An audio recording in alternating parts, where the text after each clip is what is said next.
Presidente, Sra. Ministra, não, por muito que gostasse, não lhe vou dar resposta à provocação do Estado Soviético, que acho que isso merecia mais tempo e mais estudo sobre a realidade dos sovietes, mas acho que essa discussão, infelizmente por uma questão de tempo, não podemos fazer. Acho que era muito interessante e tenho a certeza que poderia daí resultar uma grande aprendizagem. Mas, Sra. Ministra, apoio às artes no Alentejo, para irmos a questões mais concretas. A Sra. Ministra sabe que o decreto-lei que regula o apoio às artes tem uma norma, que é o artigo 6º, tem duas normas no artigo 6º, que prevê medidas de correção das assimetrias regionais. E já é discutível saber se estão ou não a ser cumpridas estas regras, quando se prevê apoio a 43 estruturas na área de Lisboa e Val do Tejo, 14 estruturas no Alentejo e 5 no Algarve. Isto, Sra. Ministra, na leitura que fazemos disto, isto não é corrigir assimetrias regionais. Isto é plasmar na lei as assimetrias regionais.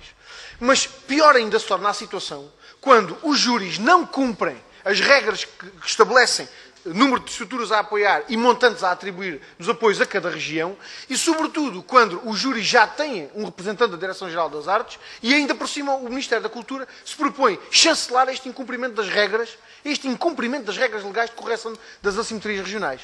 E a Sra. Ministra, uma vez mais, traz o Festival Artes ao Sul à liça. Sra. Ministra, dispense a realização do Festival Artes ao Sul e corrija o problema agora. Corrija o problema na atribuição dos apoios e há de ver que o resultado é diferente. Porque sabe o que é que lhe digo, Sra. Ministra? Com esta forma de resolver o problema, nunca na vida há de haver agentes culturais a instalarem-se no Alentejo, a instalarem-se no Algarve, a instalarem-se nas zonas interiores do país, porque já sabem que isso vai traduzir-se num prejuízo para a sua atividade. E se a Sra. Ministra quiser, eu dou-lhe o nome de 7 instituições que estão em condições de terem as suas candidaturas apoiadas no Alentejo, de maneira a corrigir estas assimetrias regionais. Teatro Fórum de Moura, Oficina da Aquarela, Arte Pública, Trimagisto, Quadricultura, Sociedade Operária Grandolense e Associações 7 Sóis 7 Luas, que são instituições que têm candidaturas elegíveis e que não vão ser apoiadas. E eu deixo-lhe o desafio, Sra. Ministra, garanta o apoio a estas instituições e vai ver que está a contribuir mais eficazmente para o combate às assimetrias regionais.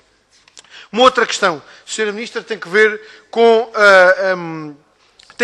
o Estatuto do Bailarino. Gostava que nos pudesse confirmar se o Ministério mantém ou não a intenção de aprovar um fundo de reconversão profissional para bailarinos, particularmente no âmbito da Companhia Nacional de Bailado, qual é o âmbito desse Estatuto e que garantias é que a Sra. Ministra pode dar em relação à manutenção dos bailarinos da Companhia Nacional de Bailado e em relação à perspectiva de despedimentos.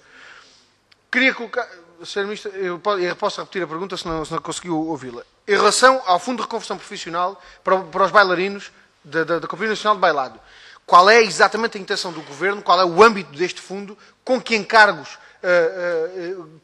implica a criação deste fundo e que garantias é que a Sra. Ministra pode dar relativamente à manutenção do corpo de bailarinos da Companhia Nacional de Bailado, se se confirmam ou não as perspectivas de despedimento de bailarinos da Companhia Nacional de Bailado. E para terminar, Sra. Ministra, queria dar voz ainda aqui a uma preocupação manifestada ainda ontem pela Associação dos Arqueólogos Portugueses relativamente à reestruturação dos organismos na área da tutela do património e queria saber, Sra. Ministra, quais são as reais intenções do Governo relativamente às alterações orgânicas no âmbito do GESPAR e das Direções Regionais de Cultura, quem é que tem sido ouvido em relação a esta matéria e se confirmam ou não as preocupações que têm sido manifestadas pelos arqueólogos em relação ao desmantelamento da tutela patrimonial, da tutela arqueológica ao nível da gestão pública da arqueologia e, particularmente, em relação ao agravamento da redução de meios, de recursos e da própria autonomia de decisão no âmbito da gestão arqueológica pública.